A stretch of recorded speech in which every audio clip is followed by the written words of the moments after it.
اللهم صل على سيدنا محمد وعلى آله وصحبه أجمعين. ബഹുമാനമുള്ള ഉലമാക്കൾ, സാദാത്തുക്കൾ, വയാ അഹ്ബാബ റസൂലില്ലാഹ്, സ്വലാത്തിൻ്റെ മജ്ലിസ്, ദുആഇൻ്റെ മജ്ലിസ്, സാദാത്തുക്കളുടെയും ഉലമാഇൻ്റെയും അഹ്ബാബുകളുടെയും സാന്നിധ്യത്തിൽ പുണ്യം നേടാൻ, അള്ളാഹുവിനോട് തേടാൻ, ആവശ്യങ്ങൾ പൂർത്തീകരിക്കാൻ, പ്രശ്നങ്ങളുടെ കെട്ടഴിച്ചു വെക്കാൻ വന്നിട്ടുള്ളവരാണ് ഇവിടെ കാണുന്ന ഈ മഹാജനസംഖ്യ. അള്ളാഹു തൗഫീഖ് ചെയ്യട്ടെ, ബറക്കത്ത് ചെയ്യട്ടെ, ശിഫ നൽകട്ടെ, ആഫിയത്ത് തരട്ടെ, കടങ്ങൾ വീട്ടി തരട്ടെ, പ്രയാസങ്ങൾ അകറ്റി തരട്ടെ. ഞാനൊരൽപ്പം വൈകിപ്പോയതാണ്, നേരത്തെ പുറപ്പെട്ടിട്ടുണ്ട്. വഴിയിൽ തിരക്കും വളഞ്ഞു തിരിഞ്ഞ റോഡുകളും പഞ്ചായത്ത് ഇലക്ഷൻ അടുത്തതുകൊണ്ട് എല്ലാ സ്ഥലത്തും റോഡിൻ്റെ പണിയാണ്. അപ്പോൾ അങ്ങനെ കുറച്ച് വൈകിപ്പോയത്. അൽഹംദുലില്ലാഹ്. ഇനി ബഹുമാന്യരായ സയ്യിദ് അവറുകൾ എത്തിച്ചേർന്നാൽ ഉടനെ സ്വലാത്തും ദുആയും നടക്കും. ഏറ്റവും കൂടുതൽ ദുആ ആവശ്യമുള്ള ഒരു സമയമാണ് എന്ന് നമുക്ക് തോന്നും. യഥാർത്ഥത്തിൽ എപ്പോഴും അങ്ങനെ തന്നെയാണ്. പരീക്ഷണങ്ങൾ മുഅ്മിനിന്റെ മുന്നിൽ എപ്പോഴും ഉണ്ടാകും. മുഅ്മിനിന് ഒരു കാലത്തും പേടിക്കേണ്ടതില്ല. പേടിച്ചതുകൊണ്ട് ഇവിടെ ഒന്നും സംഭവിക്കാൻ പോകുന്നില്ല. പേടിക്കാതിരുന്നിട്ട് സംഭവിക്കാതിരിക്കുന്നും ഇല്ല. അല്ലാഹു തആല കണക്കാക്കിയതെന്തും സംഭവിക്കും. അവൻ നിശ്ചയിച്ച സമയത്ത് നിശ്ചയിച്ച സ്ഥലത്ത് വെച്ച് ഭക്ഷണം ലഭിക്കും. അതുകൊണ്ട് എപ്പോൾ കിട്ടും, എവിടെ കിട്ടും ഭക്ഷണം എന്ന് ഒരിക്കലും മനുഷ്യൻ ബേജാറാകേണ്ട കാര്യം ഇല്ല. എവിടെ മരിക്കും എന്ന കാര്യത്തിലും സംശയിക്കേണ്ടതില്ല. അത് നിശ്ചയിച്ച സ്ഥലത്ത് ആ സമയത്ത് നടന്നുകൊള്ളും.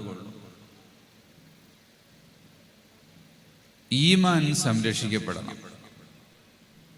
ഈമാനോട് മരിക്കണം. ഈമാനാണ് ഏറ്റവും പ്രധാനപ്പെട്ട കാര്യം. ഖുൽ ലാ തമുന്നു അലയ്യ ഇസ്ലാമക്കും ബലില്ലാഹു യമുന്നു അലൈക്കും. അല്ലാഹുവാണ് ആ വിശ്വാസം നിങ്ങൾക്ക് തന്നിട്ടുള്ളത്. അതിൻ്റെ ക്രെഡിറ്റ് മറ്റൊരാൾക്കും അവകാശപ്പെടാൻ സാധ്യമല്ല. ആ ഈമാൻ സൂക്ഷിക്കണം. അത് കാത്തു സൂക്ഷിക്കുന്നത്, ഇവിടെ നോക്കിയാൽ കാല് നോക്കാനാ പറഞ്ഞത്, ബേക്കോട്ടെ നോക്കണം. ഈമാൻ കാത്തു സൂക്ഷിക്കുന്നത് ഹൃദയത്തിലാണ്. അതുകൊണ്ട് തന്നെ ഹൃദയം സംരക്ഷിക്കാൻ പറ്റിയ രൂപത്തിലുള്ള മാംസളമായ മൃദുലമായ പേശികൾ കൊണ്ടാണ് ഹൃദയം പടച്ചിരിക്കുന്നത്. കാരണം ഒരു കാര്യപ്പെട്ട വസ്തു സൂക്ഷിക്കുമ്പോൾ, പളുങ്കുപാത്രം സൂക്ഷിക്കുമ്പോൾ അത് നല്ല മിനുസമുള്ള ശീലയിലായിരിക്കണം. പട്ടുപോലോത്ത വസ്ത്രത്തിലും പരുത്തിയിലുമൊക്കെയാണ് മുത്തും മാണിക്യവും ഒക്കെ സൂക്ഷിക്കുന്നത്. എന്നാൽ ആ പരുത്തിയോ അല്ലെങ്കിൽ മുത്തോ സമാനമായ വസ്തുക്കൾ പിന്നെ വെക്കുന്നത് വളരെ ഉറച്ച അലമാറകളിലാണ്.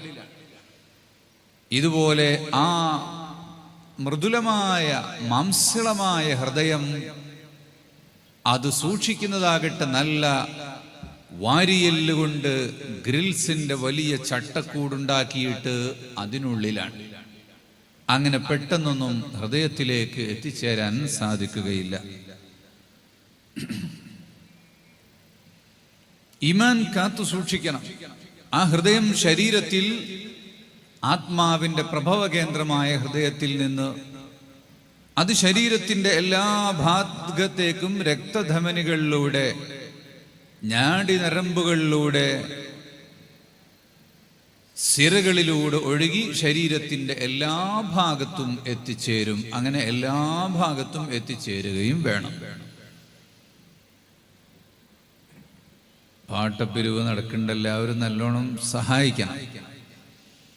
ശരീരത്തിൻ്റെ എല്ലാ ഭാഗത്തും ഇതെത്തണം. മുന്നേ നടക്കുന്ന ശൈത്താൻ ഉണ്ട്. ശൈത്താന്റെ സഞ്ചാരപഥം ഏതാണ്? ഇന്ന ശൈത്താന ലയജ്രി മിൻ ഇബ്നി ആദമ മജ്റദ്ദം. രക്തം എവിടെയെല്ലാമാണോ സഞ്ചരിക്കുന്നത് ആ പാതകളിലൂടെയാണ് ശൈത്താൻ സഞ്ചരിക്കുക. എന്നാൽ ശൈത്താന് ആ നരമ്പുകളിൽ നിന്ന് പുറത്താക്കണം എങ്കിൽ ആ നരമ്പുകളിലൂടെ ദിക്ർ സ്വലാത്തുകൾ സഞ്ചരിക്കണം. ദിക്ർ കൊണ്ട് ശൈത്താനെ അടിച്ച് ഓടിക്കണം. ദിക്ർ കൊണ്ട് മാത്രമേ ഹൃദയത്തിന് സന്തുലിതാവസ്ഥ ലഭിക്കുകയുള്ളൂ, ശാന്തി ലഭിക്കുകയുള്ളൂ. അല്ലെങ്കിൽ ഹൃദയം പിടച്ചുകൊണ്ടിരിക്കും, ഹൃദയം ആശങ്കപ്പെട്ടുകൊണ്ടിരിക്കും, ഭയപ്പെട്ടുകൊണ്ടിരിക്കും. പേടിയും ആശങ്കയും വരുന്ന മനുഷ്യന്റെ ഹൃദയം പിടച്ചുകൊണ്ടിരിക്കും. പേടിയും ആശങ്കയും ഇല്ലാത്ത ഹൃദയമാണ് ശാന്തമായ ഹൃദയം എന്ന് പറയുന്നത്. അലാ ബിദിക്രില്ലാഹി തത്മഇന്നുൽ ഖുലൂബ്. ദിക്ർ കൊണ്ട് മാത്രമേ ഹൃദയം ശാന്തമാവുകയുള്ളൂ. ഔലിയാക്കന്മാർ അവർ ഹൃദയം ശാന്തമായവരാണ്. ഹൃദയം ശാന്തമായവരുടെ അവസ്ഥ എന്താണ്? ലാ ഖൗഫുൻ അലൈഹിം, യാതൊരു പേടിയും അവർക്കില്ല. പൗരത്വം നഷ്ടപ്പെടുമോ എന്ന പേടിയില്ല, റേഷൻ കാർഡ് കിട്ടുമോ എന്ന പേടിയില്ല, ഭക്ഷണം മുടങ്ങിപ്പോകുമോ എന്ന പേടി അവർക്കില്ല, സ്കൂളിൽ അഡ്മിഷൻ കിട്ടാതാകുമോ എന്ന പേടിയില്ല. യാതൊരു നിലക്കും ഉള്ള പേടി അവർക്ക് ഉണ്ടാവുകയില്ല. ലാ ഖൗഫുൻ അലൈഹിം വലാ ഹും യഹ്സനൂൻ. കഴിഞ്ഞ എന്തെങ്കിലും വിഷയത്തിൽ അവർക്ക് യാതൊരു ദുഃഖവും ഉണ്ടാവുകയില്ല. പേടിയും ഇല്ല, ദുഃഖവും ഇല്ല. അങ്ങനത്തെ മനസ്സാണ് ഹാർട്ട് അറ്റാക്ക് വരാത്ത മനസ്സ്. ആ മനസ്സ് ശാന്തമായ മനസ്സായിരിക്കും. ആ ശാന്തി ലഭിക്കുന്നത് എപ്പോഴാണ്? അല്ലാഹ്.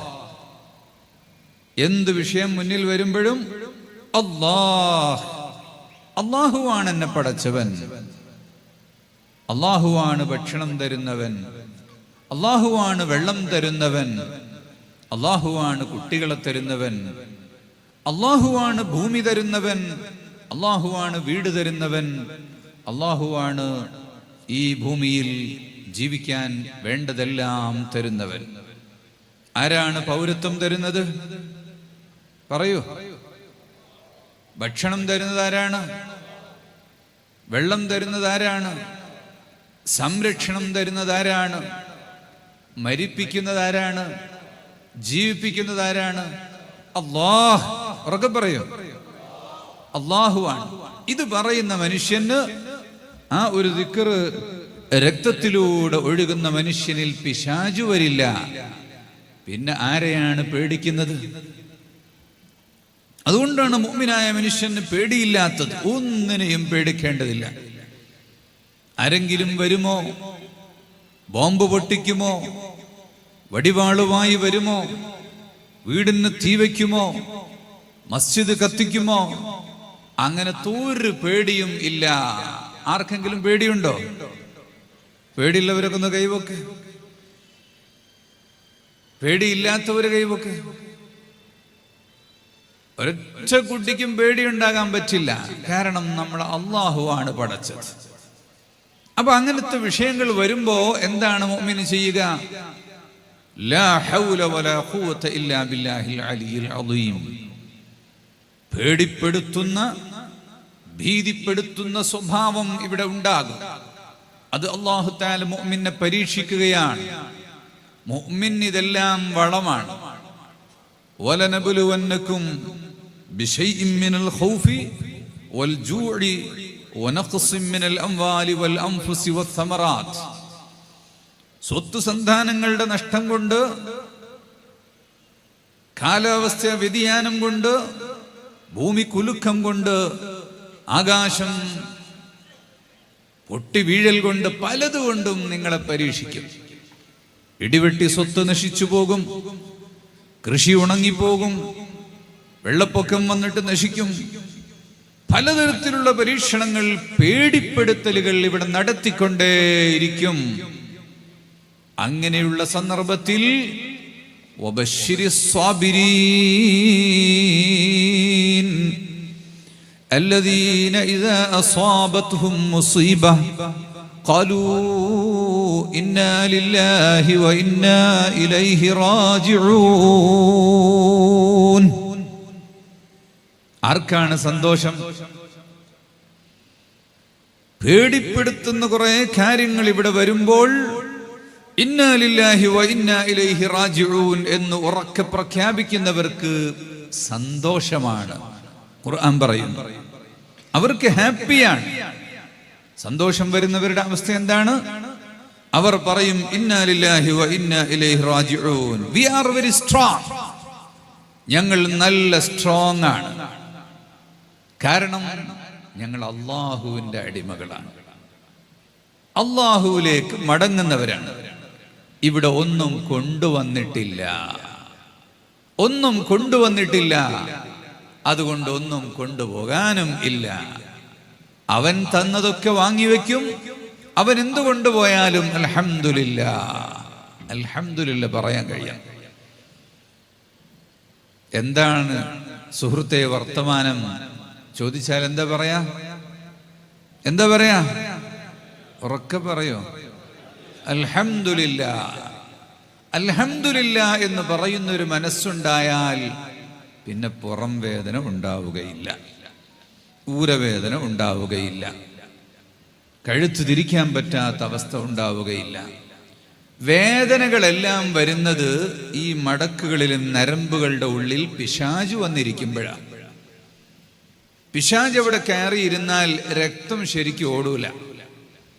രക്തം ഓടാതിരുന്ന് അവിടെ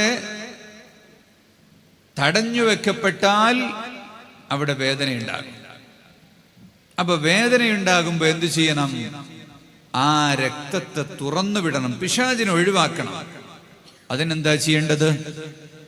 സുബ്ഹാനല്ലാഹ് പറയൂ, അൽഹംദുലില്ലാഹ് വലാ ഇലാഹ ഇല്ലല്ലാഹു അല്ലാഹു അക്ബർ വലാ ഹൗല വലാ ഖുവത ഇല്ലാ ബില്ലാഹ് അൽ അലിയ്യിൽ അദീം.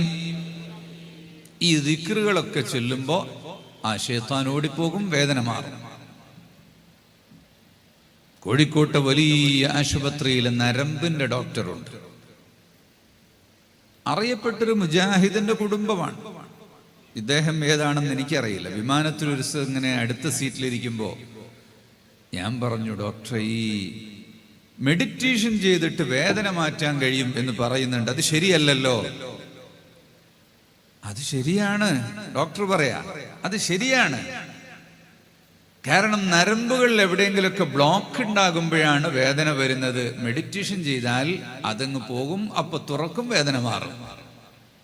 അപ്പൊ അത് തന്നെയല്ലേ ഈ ദിക്ർ ചൊല്ലിയാൽ വേദന മാറും എന്ന് അത് ശരി തന്നെയാണ്, അത് ശരി തന്നെയാണ്. ദിക്ർ ചൊല്ലിയാൽ വേദന മാറും എന്ന് അദ്ദേഹം പറയും. ദിക്ർ ചൊല്ലുമ്പോൾ ശൈത്താൻ അങ്ങ് പോകും, അപ്പൊ വേദന മാറും. സന്തോഷമുള്ള ഒരാൾക്ക് വേദന ഉണ്ടാവുകയില്ല.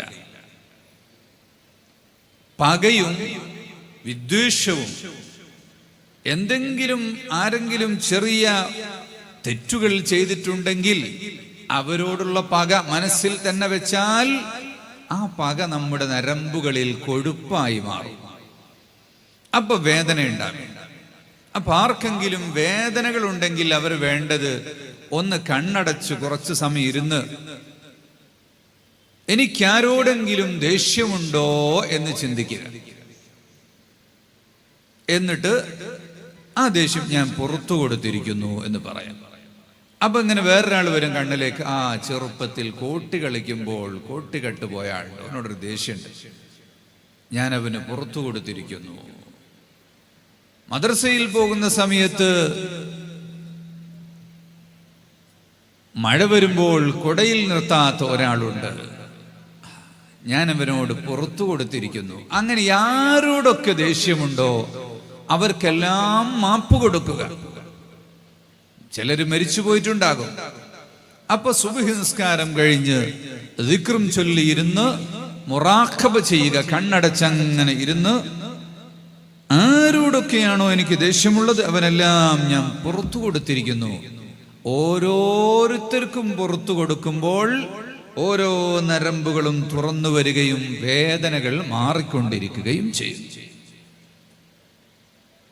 നമ്മുടെ ശരീരത്തിൽ നാം വരുത്തി വെക്കുന്ന പിശാചിന്റെ പ്രസൻസാണ് ഈ വേദനകളും അവലാദികളും എല്ലാം ഉണ്ടായിത്തീരുന്നത്.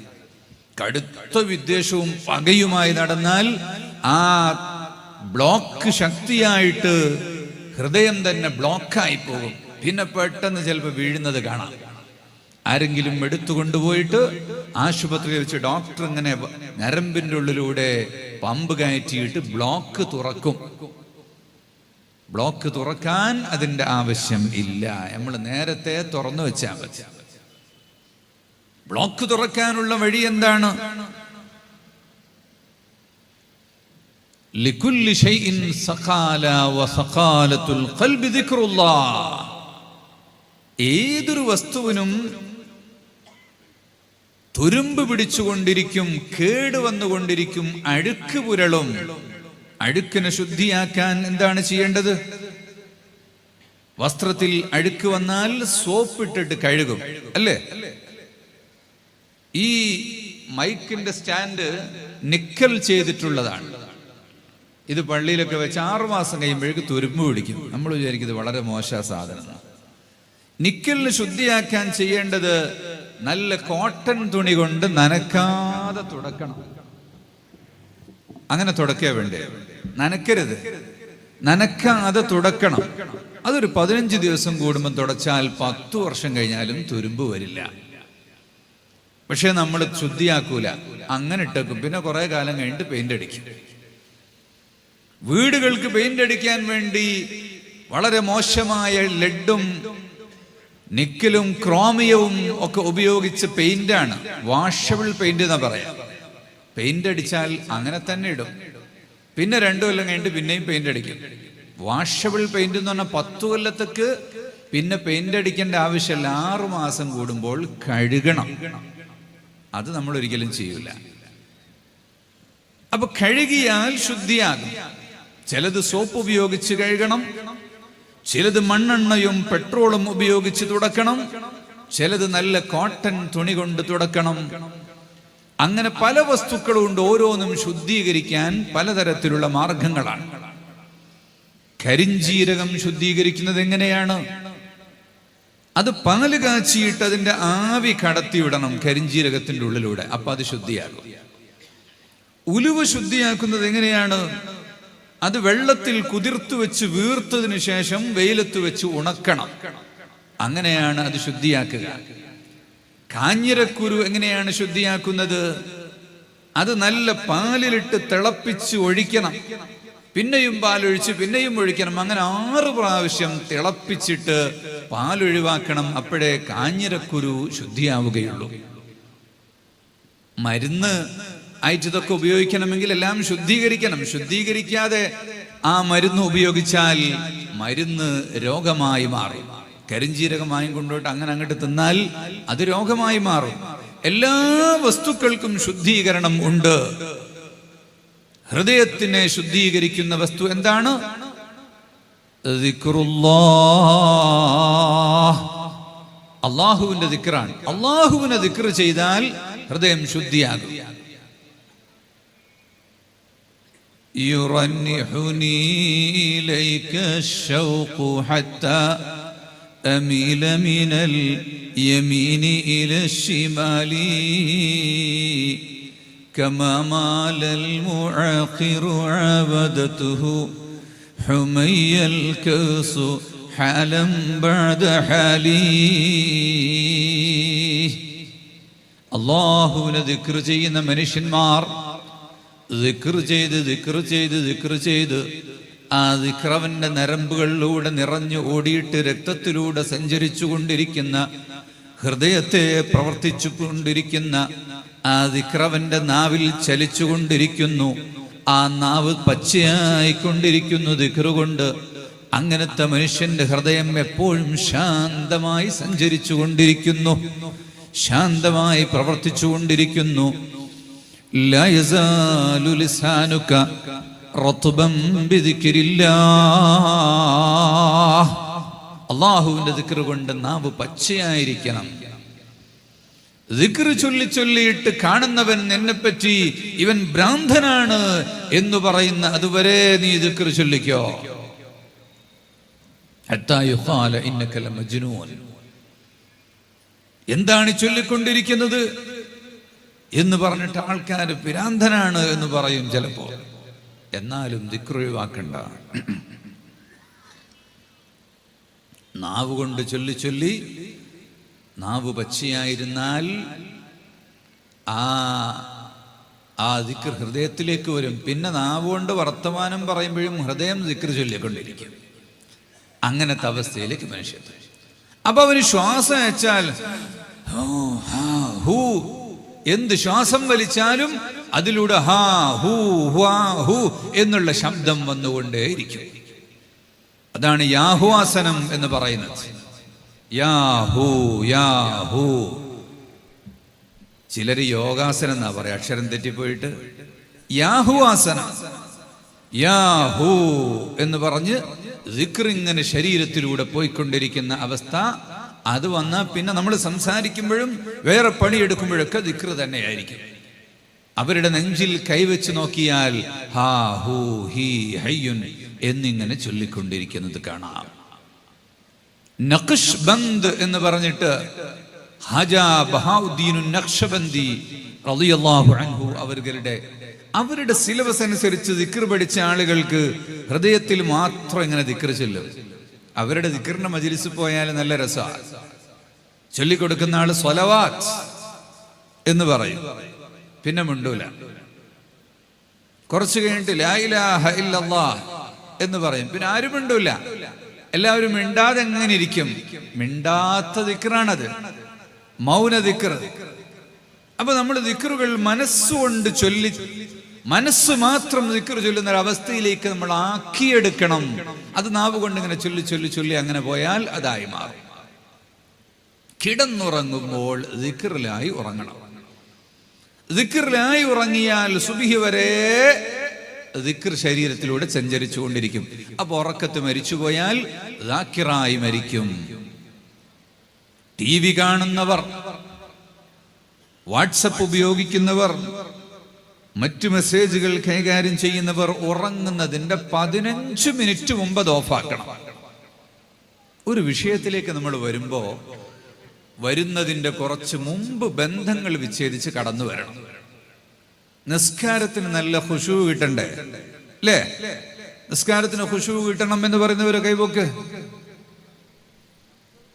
നല്ല ഖുശൂ കിട്ടുന്നുണ്ട് എന്ന് പറയുന്നവര് കൈപോക്ക്. ഖുശൂ എല്ലാവർക്കും കിട്ടും, വളരെ ഈസിയാണത്.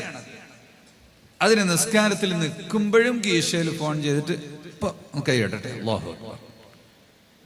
അല്ലെങ്കിൽ ഈ നിസ്കാരത്തിന് മുസല്ലയിൽ നിൽക്കുമ്പോഴും വന്നിട്ട് ചവിട്ടിൽ പറയും മസാല. അതൊഴിവാക്കാനാണ് നിസ്കാരത്തിലേക്ക് വരുമ്പോൾ തന്നെ മനസ്സ് അതിലേക്ക് പാകമായി വരണം.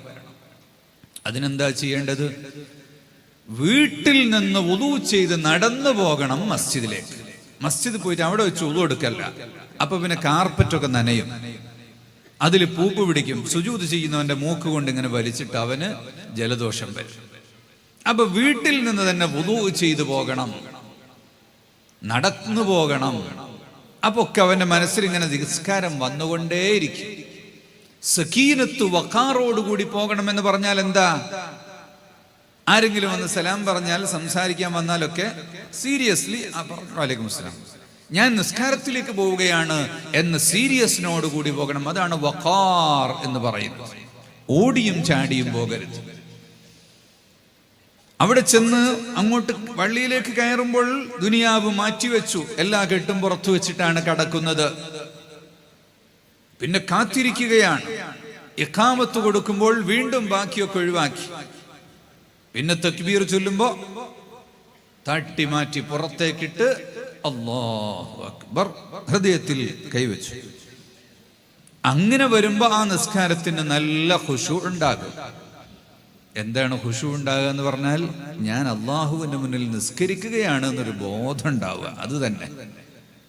അപ്പൊ നമുക്കൊരു ഖിയാം മുഴുവനും ഖുശൂ കിട്ടൂലെങ്കിൽ ഒരു മിനിറ്റ് എല്ലാ പാട്ടിലും ഒരു സമയം, ഒരു ചെറിയൊരു ലഹ്ള ഖുശൂ ഉണ്ടാകാൻ ശ്രമിക്കാം. റുക്കുവിന്റെ ഇടയ്ക്ക് എപ്പോഴെങ്കിലും ഒരു ഖുശൂ ഉണ്ടാവുക. അങ്ങനെ ശ്രമിച്ചാൽ പിന്നെ അത് നിറഞ്ഞു വന്ന് മുഴുവൻ സമയവും നിസ്കാരത്തിൽ കടന്നാൽ അവസാനിക്കുന്നവരെ അവൻ അള്ളാഹുവിന്റെ ദാക്കിറായി മാറും. എന്തിനാണ് നിസ്കരിക്കുന്നത്?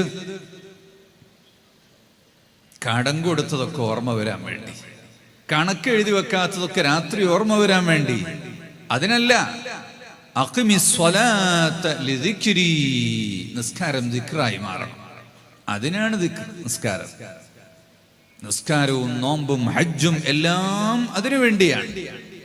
പക്ഷെ നമ്മുടെ ജീവിതം ഒരു നല്ല ഉത്തമ ജീവിതം ആകണം. നമ്മുടെ ജീവിതം കണ്ടാൽ, നമ്മുടെ നാട് കണ്ടാൽ ഒരൊറ്റ കുട്ടിയും പറയരുത് ഇവരെ ഈ നാട്ടിൽ പറ്റൂല, ബംഗ്ലാദേശിലോ പാകിസ്ഥാനിലോ അഫ്ഗാനിസ്ഥാനിലോ പറഞ്ഞയക്കണം എന്ന് ആരും പറയരുത്. പറയാതിരിക്കണമെങ്കിൽ എന്തു വേണം? നമ്മളെ കൊണ്ട് ഈ നാടിന് ഉപകാരമുണ്ട് എന്ന് തോന്നണം. നമ്മളെ കൊണ്ട് ഈ ഭൂമിക്ക് യാതൊരു ഷെറും ഇല്ല എന്ന് മനസ്സിലാകണം. അപ്പൊ പ്ലാസ്റ്റിക്കിന്റെ സഞ്ചി കൊണ്ടുവന്ന് വലിച്ചെറിയുന്നവനാണ് നമ്മളെങ്കിൽ എന്ത് ചെയ്യും? ഇവനെ കൊണ്ട് ഈ നാടിന് ശല്യമാ, പോയിക്കോട്ടെ പാകിസ്ഥാൻ. റോട്ടിലൂടെ ബീഡി വലിച്ച് നടക്കുന്നവനാണെങ്കിൽ അവനെ കൊണ്ട് ആളുകൾക്ക് ക്യാൻസർ ഉണ്ടാകും, അവൻ പോയിക്കോട്ടെ പാകിസ്ഥാൻ. റോഡ് സൈഡിൽ മാലിന്യങ്ങൾ വലിച്ചെറിയുന്നവനാണെങ്കിൽ നമ്മൾ ഈ നാടിന് ശല്യമായിരിക്കും. അപ്പൊ നമ്മൾ ദീനനുസരിച്ച് ജീവിക്കുന്നവരാകണം. സസ്റ്റൈനബിൾ സൊസൈറ്റി ആകണം. എന്താണ് സസ്റ്റൈനബിൾ സൊസൈറ്റി എന്ന് പറഞ്ഞാൽ? സുശക്തമായ സുസ്ഥിരമായ ഒരു സമൂഹമായി നമ്മൾ മാറണം. ആരംഭ റസൂലുള്ളാഹി സ്വല്ലല്ലാഹു അലൈഹി വസല്ലമ തങ്ങൾ ഗ്രാമീണനായിരുന്നോ അല്ലെങ്കിൽ നഗരവാസിയായിരുന്നോ? എന്തായിരുന്നു? നാഗരികതയാണ് റസൂലുള്ളാഹി തങ്ങൾ പഠിപ്പിച്ചത്. അതുകൊണ്ട് ആ മോശമായ സംസ്കാരമുള്ളവനെ പറ്റി ആൾക്കാർ പറയും അവനൊരു ഗ്രാമീണനാണ്, ആദിവാസിയാണ്, വയനാട്ടുകാരനാണ് എന്നൊക്കെ പറയും.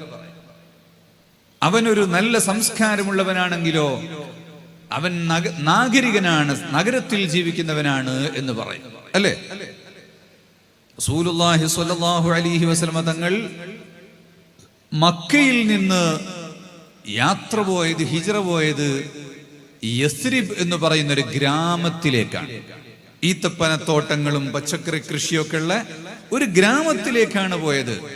ആ ഗ്രാമത്തിനെ നബി തങ്ങൾ വിളിച്ചത് മദീന, മദീനത്തുർ റസൂൽ. റസൂലുള്ളാഹിയുടെ റസൂൽ സിറ്റി എന്നാണ് അതിനെപ്പറ്റി വിളിച്ചത്. റസൂൽ സിറ്റി, നബി തങ്ങളുടെ നഗരമാണ്. എന്താണ് നാഗരികത എന്ന് പറഞ്ഞത്? നമ്മളിപ്പോ കാടാമ്പുഴയിലാണ്, അല്ലേ? കാടാമ്പുഴയും ചേണ്ടിയും പാങ്ങും അതുപോലെ നമ്മുടെ ഇങ്ങനെ വന്നിട്ട് വെട്ടിച്ചിറയും പുത്തനത്താണിയും എല്ലാം ചേർന്ന്, ഇത് കേരളം ഒരു നഗരമാണ്, ഒരു ഗ്രാമം അല്ല. കുറെ ഗ്രാമങ്ങൾ ചേർന്ന് ഒരു നഗരമാണ്. അപ്പൊ നാഗരികത നമ്മിലുണ്ടാകണം. മദീനയായിരിക്കണം നമ്മുടെ ജീവിതത്തിൽ, നമ്മുടെ മനസ്സിൽ മദീനയാകണം. എന്താണ് മദീന? മദീനയിൽ റസൂലുള്ളാഹി സ്വല്ലല്ലാഹു അലൈഹി വസല്ലമ തങ്ങൾ കാർഷിക നിയമങ്ങൾ കൊണ്ടുവന്നിട്ടുണ്ട്. അവിടെ സൂക്ക്, ബാസാർ അഥവാ ചന്ത ഉണ്ടാക്കിയിട്ടുണ്ട്. മദീനയിൽ വീടുണ്ടാക്കുന്നതിന് ഹൗസിംഗ് നിയമങ്ങൾ വെച്ചിട്ടുണ്ട്. ബിൽഡിംഗ് ആക്ട് കൊണ്ടുവന്നിട്ടുണ്ട്. മദീനയിൽ മാലിന്യങ്ങൾ സംരക്ഷിക്കുന്നതിന് നിയമം കൊണ്ടുവന്നിട്ടുണ്ട്. മദീനയിൽ പരിസ്ഥിതി സംരക്ഷിക്കുന്നതിന് നിയമം കൊണ്ടുവന്നിട്ടുണ്ട്. ഇത് മദീനയിൽ കൊണ്ടുവന്നിട്ടുണ്ട്. അത് നമ്മുടെ നാട്ടിലൊക്കെ നമ്മൾ പാലിക്കാൻ വേണ്ടിയാണ്. എന്താണ് റസൂലുള്ളാഹി തങ്ങൾ മദീനയെ പറ്റി പറഞ്ഞത്? അല്ലാഹു തആല മക്കയെ ഹറമാക്കി, ഞാൻ മദീനയെ ഹറമാക്കി. എന്താണ് ഹറമാക്കിയത് കൊണ്ട്? ഇവിടെ മരം നടണം, ഇവിടെ മരത്തിന്റെ കൊമ്പ് വെട്ടരുത്, മരം മുറിക്കരുത്, മരത്തിന്റെ കൊമ്പ് വെട്ടരുത്. ഇത് ഗ്രീൻ സിറ്റി ആകണം. അപ്പൊ നമ്മളെല്ലാവരും മരം നടണം. വർഷത്തിൽ ഒരു മരമെങ്കിലും നടണം. അപ്പൊ 60 കൊല്ലം ജീവിച്ചാൽ 50 മരമെങ്കിലും നടൂലേ? അപ്പൊ ഇവിടെ കാർബൺ ഡൈ ഓക്സൈഡിന്റെ ശല്യം ഉണ്ടാകൂല, ആളുകൾക്ക് ക്യാൻസർ വരില്ല. അവിടെ വേട്ടയാടാൻ പാടില്ല, പക്ഷികളെയും മൃഗങ്ങളെയൊന്നും വേട്ടയാടാൻ പാടില്ല എന്ന് പറഞ്ഞാൽ ബയോഡൈവേഴ്സിറ്റിയാണ് ഇവിടെ. ജൈവ വൈവിധ്യം കാത്തു സൂക്ഷിക്കണം. എല്ലാറ്റിനെയും വെടിവെച്ചും പുകയിട്ടും നശിപ്പിക്കരുത്.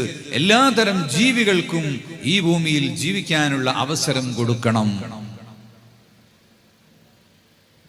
മലിനവെള്ളം ഒഴുകിയിരുന്ന ഒരു നദിയുണ്ടായിരുന്നു മദീനയിൽ, വാദി ബുത്ഹാൻ. അതുകൊണ്ട് തന്നെ മദീനയിൽ വന്ന എല്ലാ ആളുകൾക്കും പനി പിടിച്ചിരുന്നു.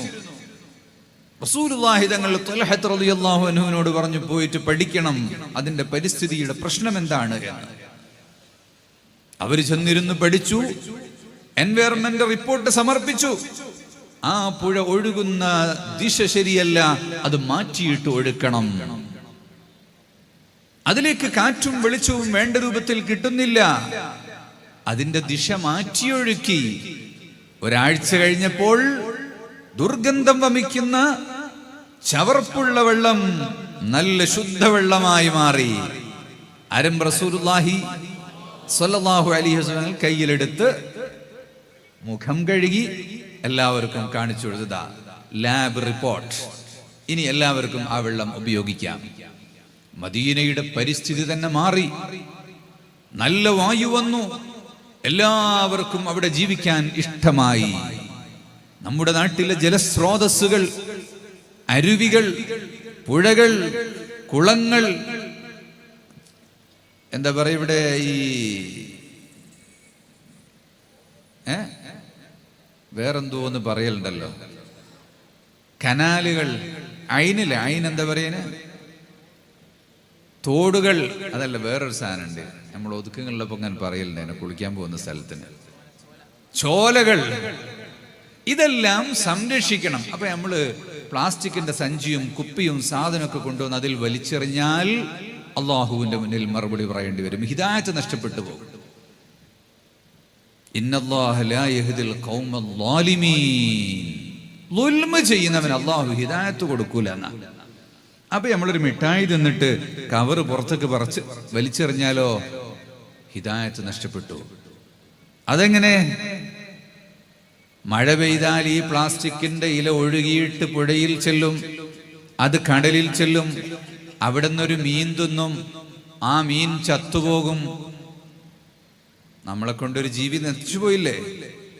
ചത്ത മീൻ ഇങ്ങനെ പൊന്തി വന്നിട്ട് കടലിന്റെ മുകളിൽ കിടക്കും, ബാക്ടീരിയകളും വന്ന് അതിനെ ചച്ച് നശിപ്പിക്കും. അപ്പം മീനിന്റെ വള്ളെ നേരത്തെ പ്ലാസ്റ്റിക് പുറത്തും കൊണ്ടുവരും. അപ്പൊ വേറൊരു മീൻ വന്നിട്ട് പിന്നെയും തിന്നും. നമ്മളൊരൊറ്റ മിഠായിന്റെ തോലാണ് 10ഓ 15ഓ മീൻ കൊല്ലാൻ, തവളയെ കൊല്ലാൻ കാരണമായി തീരുന്നത് എങ്കിൽ നമ്മൾ അക്രമിയല്ലേ? അപ്പൊ നമ്മൾ ളുൽമ് തന്നെ നേർക്ക് നേരെ കത്തിയെടുത്ത് കുത്തുക എന്ന് മാത്രം വിചാരിക്കണ്ട. മദീനയിൽ വീടുണ്ടാക്കിയപ്പോ റസൂലുള്ളാഹി സ്വല്ലല്ലാഹു അലൈഹി വസല്ലം തങ്ങൾ നിയമം കൊണ്ടുവന്നു, ഒരു വീട് വെക്കുമ്പോൾ മറ്റേ വീടിന്റെ ഭാഗത്തേക്ക് വരുന്ന കാറ്റ് തടയരുത്. ഈ വീട്ടിന്റെ പുക മറ്റേ വീട്ടിലേക്ക് പോകാൻ പാടില്ല. അപ്പൊ എല്ലാ വീടിന്റെയും പുകക്കുഴൽ ഒരേ ഭാഗത്താകണം. ഒരു നാട്ടിലെല്ലാം ഒരേ വലിപ്പമുള്ള വീടാണെങ്കിൽ എല്ലാം അതേ വലിപ്പത്തിലാകണം. എല്ലാവരുടെയും ഒരു തറനിലയുള്ള വീടാണ്. അപ്പൊ നീ 2 നില ഉണ്ടാക്കിയാൽ മറ്റവന്റെ കാറ്റ് തടയും. എല്ലാം 2 നിലയാണെങ്കിൽ 2 നില തന്നെ. കാറ്റുകൾ തടയരുത്. നിന്റെ മാലിന്യം മറ്റൊരു ഭാഗത്തേക്ക് ഒഴുക്കരുത്. വേസ്റ്റ് മാനേജ് ചെയ്യാൻ ഇസ്ലാമിൽ നിയമം കൊണ്ടുവന്നില്ലേ? മാലിന്യങ്ങൾ വലിച്ചെറിയാൻ പാടില്ല. എല്ലും പല്ലും നഖവും മുടിയും പ്ലാസന്റയും ഹൈലവശിഷ്ടങ്ങളും അങ്ങനെയുള്ള വസ്തുക്കളെല്ലാം കുഴിച്ചിടണം. കാഷ്ടവും മൂത്രവും പോലുള്ള നജസുകൾ അത് ഭൂമിയിൽ മറക്കണം. പക്ഷേ വുളൂഇന്റെ വെള്ളവും കുളിയുടെ വെള്ളവും പോലുള്ള മുസ്തഅമലായ വെള്ളം ഈ കാഷ്ടത്തിന്റെയും മൂത്രത്തിന്റെയും കൂടെ ചേർക്കാൻ പാടില്ല. കാരണം അതെല്ലാം കൂടെ ഒരു ടാങ്കിലേക്ക് വിട്ടാൽ അത് ഭൂമിയൊന്നാകെ പരന്ന് ഭൂമി മലിനമായി പോകും. മുസ്തഅമലായ വെള്ളം വേറെ, നജസ് വേറെ. ഇനി ഭക്ഷണത്തിന്റെ അവശിഷ്ടങ്ങൾ, എല്ലും മുള്ളും കറിവേപ്പിലയും തക്കാളിയുടെ തോടും, ഇങ്ങനെ വരുന്ന ഭക്ഷ്യാവശിഷ്ടങ്ങൾ അതും നജസിൽ കൊണ്ടുപോയിടരുത്, അത് വേറെ സംസ്കരിക്കണം. ഇപ്പോ വലിയ വലിയ മുന്തിയ സ്ഥലങ്ങളിൽ പോയാൽ വേസ്റ്റിന്റെ ഡബ്ബ കാണാം.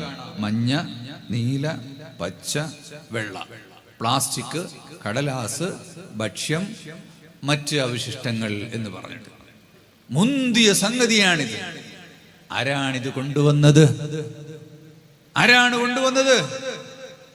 അഷ്റഫുൽ വറാ മുഹമ്മദുർ റസൂലുള്ളാഹി സ്വല്ലല്ലാഹു അലൈഹി വസല്ലം തങ്ങൾ. അതാണ് നാഗരികത എന്ന് പറഞ്ഞത്. അത് നമ്മൾ ജീവിക്കുന്നത് ഒരു ഗ്രാമത്തിലാണെങ്കിലും കുറെ ഗ്രാമങ്ങൾ ചേർന്നതാണ് ഒരു നഗരം. അപ്പൊ നമ്മുടെ വീടും പരിസരവും വൃത്തിയായി സൂക്ഷിക്കണം. അപ്പോഴേ പൂർണ്ണമായ സുന്നിയാവുകയുള്ളൂ. ആവശ്യമില്ലാതെ മരങ്ങൾ വെട്ടിക്കളയരുത്. ഒരു മരം വെച്ചാൽ എത്ര കൂലി കിട്ടും? ഒരു മരം കുഴിച്ചിട്ടാൽ ആ മരം മനുഷ്യന് തണൽ നൽകും. ആ മരം നിന്റെ കണ്ണിന് കുളിർമ നൽകും, കാഴ്ച കൂട്ടും. വകാന സ്വല്ലല്ലാഹു അലൈഹി വസല്ലമ യുഅ്ജിബുഹു അൻ-നദറു ഇലൽ ഖളറാ, പച്ചപ്പുകളിലേക്ക് നോക്കൽ നബി തങ്ങൾക്ക് ഇഷ്ടമായിരുന്നു. അപ്പൊ പച്ചപ്പുകളിലേക്ക് നോക്കണം. പച്ച പെയിന്റ് അടിച്ചാൽ പോരാ, പച്ച ഇലകളിലേക്ക്. സോ അതിന്റെ കൂലി കിട്ടും. പക്ഷികൾക്ക് കൂടുണ്ടാക്കാൻ അവിടെ സ്ഥലം കിട്ടും, അതിന്റെ കൂലി നിനക്ക് കിട്ടും. അതിലുണ്ടാകുന്ന കായ്കനികൾ മനുഷ്യനും ഭക്ഷിക്കും, പക്ഷികളും ഭക്ഷിക്കും, അതിന്റെ കൂലി നിനക്ക് കിട്ടും. നിനക്ക് പഴങ്ങൾ കിട്ടും. ആ മരത്തിൽ നിന്ന് ഓക്സിജൻ കിട്ടും. അത് മനുഷ്യർക്ക് മുഴുവനും ജീവിക്കാനുള്ള പ്രാണവായുവാണ്. അതിന്റെ പേരിൽ കൂലി കിട്ടും. ഈ മരം കുറെ കാലം കഴിയുമ്പോൾ മുറിച്ചിട്ട് നിനക്ക് വീടുണ്ടാക്കാം. അപ്പോൾ 10 മരം നീ വെച്ചിട്ടുണ്ടാകും. തീരെ മുറിക്കാൻ പാടില്ല എന്നല്ല, ഒന്ന് മുറിക്കുമ്പോൾ 10 വെക്കണം. അപ്പൊ ഒറ്റ മരം നടുമ്പോൾ 10 തരത്തിലുള്ള ജോലി, 10 തരത്തിലുള്ള കൂലി നിനക്ക് ലഭിക്കും. ആ നീയത്തോടു കൂടി വെച്ചാൽ എല്ലാവരും മരം നടണം. മർക്കസ് 43-ാം വാർഷികത്തിന്റെ ഭാഗമായി മില്യൺ ട്രീ പ്രോഗ്രാമാണ്. 10 ലക്ഷം മരങ്ങൾ നടണം. ആരാണ് നടുക? അതൊക്കെ നിങ്ങളെല്ലാവരും ഒരു മരം നടണം. നടുവില്ലേ? ഒരു മരം നടാൻ തയ്യാറുള്ള ഒരു കൈവക്ക്. അപ്പൊ 1500 മരമായില്ലേ? അങ്ങനത്തെ 100 സ്ഥലത്ത് പോയാൽ 1.5 ലക്ഷമായി. ഇപ്പൊ 10 ലക്ഷം നടാൻ എന്താ മടിയുള്ളത്? നടണം, പറഞ്ഞാൽ പോരാ. അതിന് 10 കൂലി കിട്ടും. 10 നീയത്ത് വെക്കണം. പെൺകുട്ടികളെ കെട്ടിക്കാനൊക്കെ ഉള്ള കുട്ടികൾ ജനിച്ച അപ്പൊ 10 മരം അങ്ങോട്ട് നട്ടാ കെട്ടിക്കാൻ പ്രായമാകുമ്പോഴേക്ക് 5 ലക്ഷമോ 10 ലക്ഷമോ 25 ലക്ഷത്തിനൊക്കെ വിൽക്കാനുണ്ടാകും. ഒരു തേക്ക് എത്ര റുപ്യക്കാ വിൽക്ക? എന്താണ് നിനക്ക് ചെലവുള്ളത് ഒരു തേക്ക് വളർത്താൻ? ഒരു ചെലവില്ല. ഒരു പാര കൊണ്ട് കുത്തിയിട്ട് ഒരു തൈ വെച്ചാൽ മതി. വെള്ളം നനക്കണ്ട, വളമിടണ്ട, വേലി കെട്ടണ്ട, ഒന്നും ചെയ്യണ്ട. അല്ലാഹു തആല നോക്കിക്കൊള്ളും. അൻതും തസ്റഊനഹു അം നഹ്നു സാരിഊൻ എന്ന ആയത്ത് ഓതിയിട്ട് വെക്കണം. കൃഷി ചെയ്യുമ്പോൾ ആ ആയത്ത് ഓതണം. എന്നാൽ പക്ഷികളൊന്നും തിന്നു കളയൂല. നെല്ല് വിതറുന്ന സമയത്ത് ആ ആയത്ത് ചൊല്ലണം. മരങ്ങൾ വെക്കണം, വൃത്തിയുണ്ടാകണം, പരിസരം വൃത്തിയായി സൂക്ഷിക്കണം. മറ്റുള്ളവർക്ക് നമ്മൾ ശല്യമാകരുത്. മർക്കസ് നോളജ് സിറ്റി എന്ന് പറയുന്നത് ഈ ഒരു രീതിയിലുള്ള ഒരു സംസ്കാരം മദീനയാണ്. സിറ്റിക്ക് അറബിയിൽ എന്താ പറയാ? സിറ്റിക്ക് അറബിയിൽ എന്താ പറയാ? മദീന. നോളജ് സിറ്റി എന്ന് പറഞ്ഞാൽ മദീനത്തുൽ മഅരിഫ. അപ്പൊ അത് മക്കയിലല്ല, മക്കയിൽ നിന്ന് 400 കിലോമീറ്റർ അപ്പുറം പോയിട്ട് അവിടെയാണ് മദീന ഉണ്ടാക്കിയത്. അപ്പൊ കാർഷിക ഭൂമിയിൽ, മലയോര മേഖലയിൽ നഗരങ്ങളായി മാറുന്നത് എങ്ങനെയാണ് എന്ന് റസൂലുള്ളാഹി സ്വല്ലല്ലാഹു അലൈഹി വസല്ലം തങ്ങൾ നമ്മെ പഠിപ്പിക്കുകയാണ്. പക്ഷേ ആ മദീനയിൽ ഒരു കൾച്ചറൽ സെന്റർ ഉണ്ടാകണം. മദീനയിൽ റസൂലുള്ളാഹി തങ്ങൾ പടച്ച സ്ഥാപനം എന്താണ്? മസ്ജിദുൻ നബവി. മസ്ജിദുൻ നബവി എന്ന് പറഞ്ഞാൽ ശ്രാമ്യയാണോ? അത് നിസ്കാരപ്പള്ളിയാണോ? മസ്ജിദുൻ നബവി എന്ന് പറഞ്ഞാൽ 5 വക്ത് നിസ്കരിക്കുന്ന, ജുമുഅ നിസ്കരിക്കുന്ന ഒരു മസ്ജിദ്. പക്ഷേ അവിടെ ഒരു റെസിഡൻഷ്യൽ വിദ്യാഭ്യാസ സ്ഥാപനം ഉണ്ട്. കോൺവെന്റ് എഡ്യൂക്കേഷൻ, റെസിഡൻഷ്യൽ എഡ്യൂക്കേഷൻ ആദ്യമായി പഠിപ്പിച്ചത് ആരാണ്? ആരംഭ റസൂലുള്ളാഹി. അസ്ഹാബു സുഫ എന്ന് പറഞ്ഞിട്ട് സ്വഹാബത്ത് താമസിച്ചു പഠിക്കുന്ന സ്കൂള്, അതാണ് സുഫ. രാവും പകലും മുദർരിസിന്റെ കീഴിൽ തന്നെയുള്ള പഠനം, മസ്ജിദി ദർസുകൾ അതാണ്. അതുകൊണ്ടാണ് മസ്ജിദുകൾക്ക് പള്ളി എന്ന് പറയുന്നത്. ആ മസ്ജിദിൽ ഫത്വ ചോദിക്കുന്ന ഇടമുണ്ട്, ഇൻഫർമേഷൻ സെന്റർ ഉണ്ട്. ചോദിച്ചാൽ മറുപടി കിട്ടും. അവിടെ പ്രശ്നങ്ങൾ ഉന്നയിക്കാം, അതിന് വിധി പറഞ്ഞു കൊടുക്കും. അവിടെ ആളുകൾ വന്ന് ക്യാമ്പ് ചെയ്യുന്ന സ്ഥലമുണ്ട്. ഉസ്തുവാനത്ത് വഫദ് എന്ന് പറഞ്ഞിട്ട് മദീനയിൽ നിങ്ങൾക്കൊരു തൂണ് കാണാം. ക്യാമ്പ് 3 ദിവസത്തെ ക്യാമ്പ്, 10 ദിവസത്തെ camp, 20 days camp, youth camp, old age camp, ഇതൊക്കെ നടത്താൻ വേണ്ടിയുള്ളതാണ്. ഇതെല്ലാം ചേർന്നതാണ് ഒരു യഥാർത്ഥ മസ്ജിദ് എന്ന് പറയുന്നത്. റസൂലുള്ളാഹി സ്വല്ലല്ലാഹു അലൈഹി വസല്ലം തങ്ങൾ പഠിപ്പിച്ചിട്ടുള്ള രീതി അതാണ്. അതാണ് കൾച്ചറൽ സെന്റർ എന്ന് പറയുന്നത്, അൽ മർകസു സഖാഫി. മദീനയിൽ റസൂലുള്ളാഹി സ്വല്ലല്ലാഹു അലൈഹി വസല്ലം തങ്ങൾ ചന്ത തുടങ്ങിയിട്ടുണ്ട്. സൂഖ്. സൂഖ് എന്ന അറബി പദത്തിൽ നിന്നാണ് ചൗക്ക് എന്ന ഉറുദു പദം ഉണ്ടായത്. ചൗക്ക്, ചാന്ദിനി ചൗക്കൊക്കെ നിങ്ങൾ കേട്ടിട്ടുണ്ടാകും ഡൽഹിയിൽ. നൂറു സാദാത്ത് മഹാനായ തങ്ങളവറുകൾ വരുന്നു. അല്ലാഹു ദീർഘായുസ്സും ആഫിയത്തും കൊടുക്കട്ടെ, സിഹത്തും സലാമത്തും നൽകട്ടെ. ഞാൻ നിർത്തുകയാണ്. അൽഹംദുലില്ലാഹ്.